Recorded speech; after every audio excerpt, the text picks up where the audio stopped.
નવસારીમાં ક્રિકેટનો રોમાંચ વધ્યો છે। નવસારી ડિસ્ટ્રિક્ટ ક્રિકેટ એસોસિએશન એનડીસીએ દ્વારા આયોજિત નવસારી પ્રીમિયર લીગ એનપીએલની ચોથી સિઝનનું ભવ્ય આયોજન થઈ રહ્યા છે।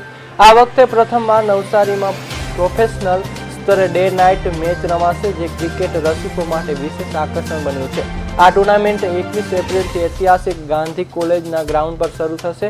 ફ્લડ લાઇટ્સના પ્રકાશમાં ખેલાડીઓ પોતાનું કૌવત બતાવશે। ટુર્નામેન્ટના પ્રમુખ તરીકે ફરી એકવાર રાજેશ હિરાણીની વરણી કરવામાં આવી છે। ખેલાડીઓનું ઓક્શન પણ યોજાયો, જેમાં ટીમ માલિકો પ્રતિભાશાળી ખેલાડીઓ પર બોલી લગાવી પોતાની ટીમ મજબૂત બનાવશે। ગયા વર્ષે યોજાયેલી ત્રીજી સિઝનમાં વિશાલ રાવની ટીમ લાઇક ઇન ચેમ્પિયન બની હતી, જ્યારે ત્રિધી 11 રન્સ અપ રહી હતી। આ વખતે પ્રથમવાર ડે નાઇટ મેચ રમાવાની હોવાથી સ્થાનિક ખેલાડીઓ અને પ્રેક્ષકોમાં ભારે આતુરતા જોવા મળી રહી છે। ક્રિકેટ ચાહકો આતુરતાથી 21 એપ્રિલની રાહ જોઈ રહ્યા છે, કારણ કે આ ટુર્નામેન્ટ નવસારીની સ્થાનિક ક્રિકેટ પ્રતિભાઓને એક નવું પ્લેટફોર્મ